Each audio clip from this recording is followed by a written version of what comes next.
you ever catch the way you talk to yourself? If you spoke to your friends the way you speak to yourself, would you even have any? For the next 3 days, I want you to try something simple but powerful. Talk to yourself like someone you're actually rooting for, not perfectly, not artificially, just honestly and with a little more care.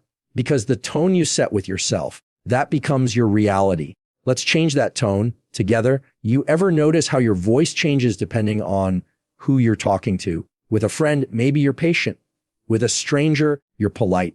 But with yourself, that tone can get sharp real fast, not always in the words, but in the weight behind them. See, we talk a lot about affirmations, about positive self-talk, about speaking life over ourselves. That's all good. But sometimes it's not even about what you say. It's how you say it. You could tell yourself, I've got to do better. And it might sound motivational one day. The next, it sounds like shame. Why? Because the tone changed, because your nervous system doesn't just hear words, it feels tone. Some of us have been talking to ourselves in a voice we picked up years ago. Maybe it came from a parent who meant well, but didn't know how to show grace. Maybe it came from a coach or a teacher, or even just life. It trained you to be hard, cold, urgent, unforgiving.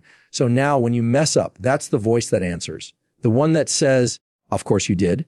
The one that sighs in disappointment before you even get the sentence out. The one that's always rushing you to the next thing, but never stopping to say, hey, I see you trying. And the wild thing is, we think that voice is productive. We think if I go soft on myself, I'll lose my edge. Let me tell you something. Self-compassion doesn't make you soft. It makes you sustainable. That voice in your head becomes the environment you live in. And I don't care how high your goals are. If you're breathing in self-rejection all day long, you're going to burn out. So here's what I want you to try for just 3 days. Watch the tone of your self-talk. I don't mean sugarcoat everything. I don't mean ignore reality. I mean this, if you make a mistake, talk to yourself like someone who still deserves dignity. If you feel overwhelmed, don't bulldoze through it, acknowledge it, then move forward with kindness. If you're tempted to say, I'm so stupid, pause. Try, that didn't go how I wanted, but I can learn from it. Same moment, same truth, very different tone. Sometimes changing your tone is as simple as softening your breath before you respond to your own thoughts. Sometimes it's saying, this is hard, instead of pretending everything's fine. And sometimes it's just adding a pause, a little space between what happened and how you talk to yourself about it. You might be surprised what happens when you stop attacking yourself before the world even gets a chance to. I get it. This isn't flashy. It's not some breakthrough productivity hack, but it's foundational because the relationship you have with yourself, that's the filter for every relationship in your life. If your inner tone is always rushed, you'll rush other people. If it's constantly disappointed, you'll carry that energy into everything you do. But if your inner tone starts to shift just a little bit, you begin to experience yourself differently. You start showing up with a steadiness that doesn't rely on everything going right. And over time, that tone becomes your new normal, not because life got easier, but because you stopped making it harder than it had to be. Try it. For 3 days, just change the tone. You ever notice how fast your mind runs when something goes wrong? Like one small mistake, and suddenly there's a whole committee in your head dragging you through every failure you've ever had. That inner voice doesn't just whisper, it spirals fast. And without even realizing it, you're not responding to reality anymore. You're reacting to a storyline that voice created. We all have that voice, the one that narrates your life like it's breaking news. You blew it. They probably think less of you now. Why do you keep doing this? It's constant and it's convincing because it sounds like you. But just because a thought comes from your own head doesn't mean it's true or helpful or even fair. That voice, it's not evil. It's trying to protect you. It learned early on that if it gets loud enough, maybe you'll fix the problem faster. Maybe you'll avoid embarrassment. Maybe you'll stay one step ahead of shame. But in the process, it forgets how to be kind. It forgets that you're human, not a machine. And if you don't catch that voice, if you don't interrupt it, you start following it like it's the whole truth. So here's what I want you to practice. Interrupt the narrator when that voice kicks in. Pause, step back, notice it. Name it. That's my fear talking. That's anxiety trying to keep me in control. That's the old voice. I don't have to go with it. Simple phrases, but they break the trance. They remind you that you are the thinker, not the thought. It's not about arguing with your mind. It's not about fighting every negative idea that comes up. It's about choosing which ones you actually want to partner with. You get to decide if a thought gets airtime or not. And just like a bad radio station, you can switch the frequency when it starts playing something that's messing with your peace. Sometimes interrupting that narrator sounds like this. I hear you, but I'm not going there today. Other times it sounds like, okay, I messed up. That doesn't mean I am a mess. That voice will try to take you all the way down a road of shame, and all you have to do is take the first exit. Now, this isn't about pretending everything is fine. It's about protecting your energy so you can deal with what's real. You don't need a 30-minute mental punishment just because you forgot something or didn't handle something perfectly. You need a clear head and a calm heart so you can fix what needs fixing and move on. And here's what's wild. You don't even need to be 100% confident to interrupt the narrative. You just need to be willing to question it. That's where the shift starts. The second you say, what if this voice isn't telling the whole story? You're not stuck in the loop anymore. You've got leverage. You've got perspective. There's power in that pause. That space between hearing your inner critic and deciding not to give it the mic. In that moment, you reclaim your ability to speak to yourself instead of just reacting to yourself. You don't have to silence every negative thought. You just have to stop letting it run the show. You're not weak for having those spirals. You're human, but you're also strong enough to interrupt them. And when you start doing that consistently, even for 3 days, you'll be shocked at how much quieter that inner chaos becomes. Not because life changed, but because you did interrupt the narrator. You ever have someone believe in you before you believed in yourself? That kind of voice sticks with you. It doesn't pressure you. It pulls you forward. It doesn't shame you into action. It reminds you who you are when you forget. That's the kind of voice we all need. But too often we wait for it to come from someone else, when the truth is you can be that voice for yourself. Most of us don't even realize how harsh our self-talk has become. We think we're just being honest with ourselves, holding ourselves accountable. No fluff, no sugarcoating. But there's a line between being honest and being harmful, and too many of us cross it daily thinking we're doing ourselves a favor. If someone you loved made a mistake, you wouldn't look them in the eye and say, you're always messing things up. You wouldn't say, why can't you get it together? And yet, that's how we talk to ourselves, automatically, without question. And over time, that kind of tone trains your brain to expect failure, not growth. What if instead you started talking to yourself the way a good coach would? I'm not talking about cheerleading or fake positivity. I'm talking about that calm, steady, firm, but fair kind of coaching. The kind that says, okay, here's what happened, and here's how we're going to fix it. The kind that doesn't ignore the mistake, but also doesn't reduce you to it. That's a whole different posture. A coach doesn't yell at you because you're worthless. A coach gives you direction because you have potential. That's the energy you need to bring into your self-talk. The moment you slip up, instead of going into that mental spiral of blame or frustration, ask yourself, if I were mentoring someone through this exact moment, what would I say?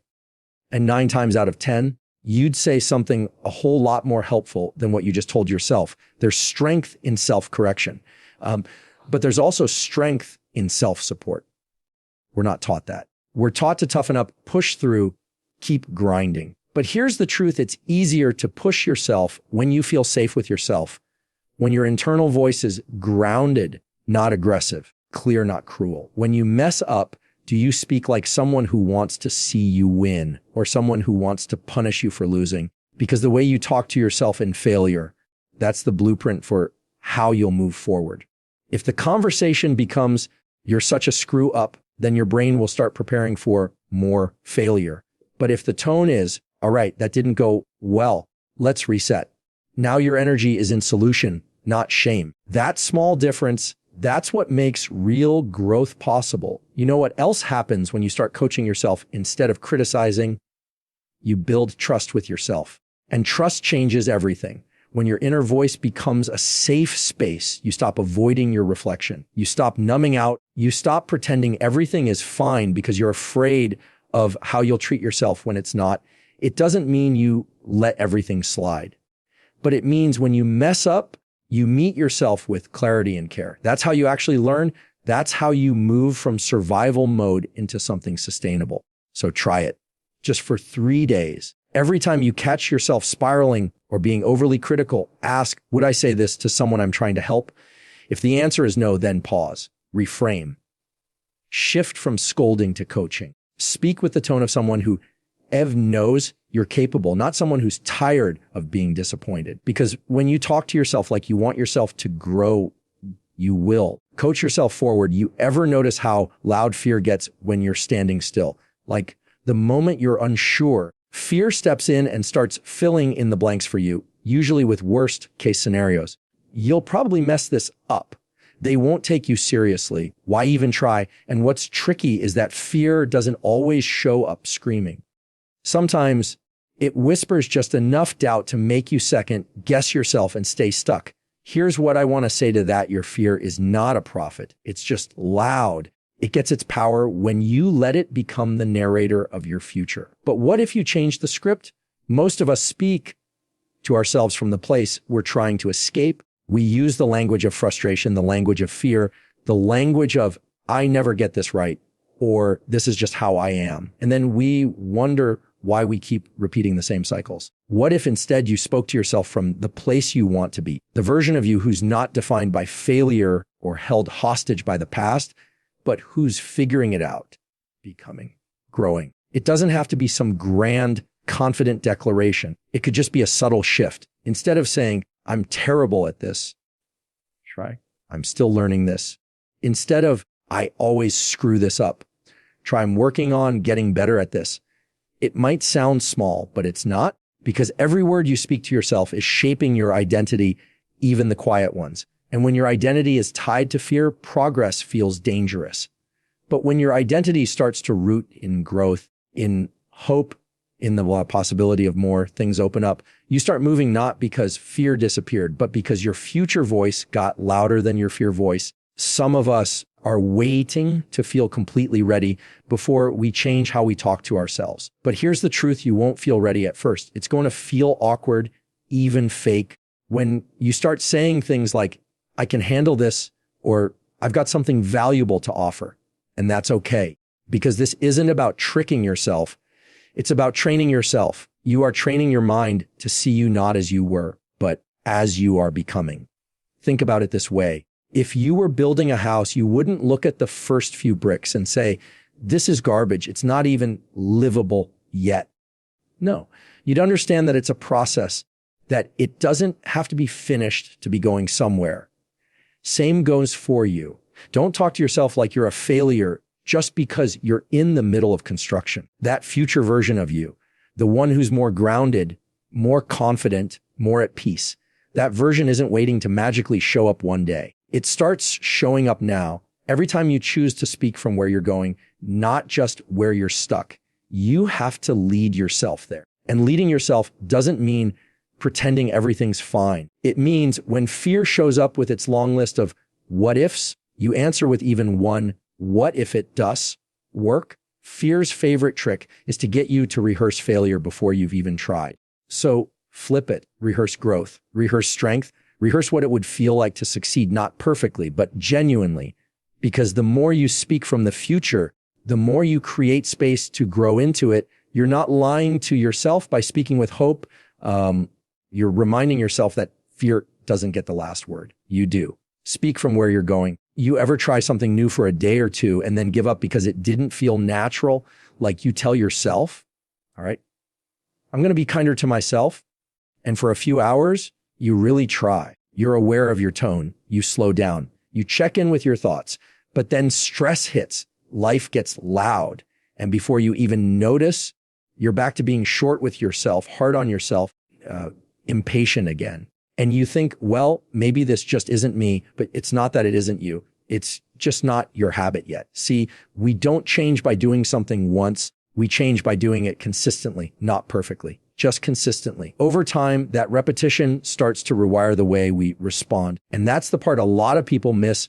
It's not about some magical breakthrough moment. It's about what you do on day 2 and day 3 and every small, quiet moment after that when no one's watching, but your thoughts are still talking. You've been speaking to yourself a certain way for years, maybe even decades. So of course, it's going to feel awkward to change the script. Of course, it's going to feel unnatural at first to talk to yourself with more compassion, with more calm, with more patience. But just because it feels unfamiliar doesn't mean it's wrong. It just means you're doing something new, and new takes practice. You want to know how real growth happens. It's in those moments when you don't feel like being gentle with yourself, but you do it anyway. When your instinct is to criticize, but instead you pause and offer yourself just a little bit of grace, not because you've earned it, not because everything's going great, but because you've decided that's the kind of environment you're building in your own mind. And that's what this really is, environment. The way you talk to yourself creates the emotional climate you live in. If your default tone is always tense, rushed, sharp, or disappointed, then even your small wins feel heavy. But if your tone is steady, if it's curious, if it's forgiving, then even your tough days don't take you out as quickly. It's not that kindness makes life easier. It just makes it livable. But that kind of tone, compassionate, grounded, stable, it doesn't come from a one-time pep talk. It comes from repetition, from choosing the tone before you feel like it, from this is how I'm going to treat myself now, not for today, for good. And you're not going to get it right every time. That's not the point. You're going to have moments where you slip back into old patterns. That's normal. The goal isn't to never criticize yourself. The goal is to notice when you do and recover quicker. The win isn't in perfection. It's in consistency. And if you stick with it 3 days, 5 days, a week, you'll start to notice something. You begin trusting yourself more. You begin showing up with more calm, more presence. You stop bracing for your own voice to tear you down. You stop walking through life like you're one mistake away from being your own enemy again. You start feeling safe inside your own head. And let me tell you, there is nothing more powerful than that, because when you build consistency, you build stability. And when you build stability, you build resilience. That's what gets you through the chaos. Not just discipline, not just grit, compassion with consistency. Also, when the voice in your head wants to go back to old ways, gently remind it we don't talk like that anymore. Not because we're trying to be perfect, but because we've finally decided to be kind. Try it for 3 days. That's it. 3 days of consistent tone. You'll feel the shift. Maybe not on day 1, maybe not even on day 2, but keep showing up.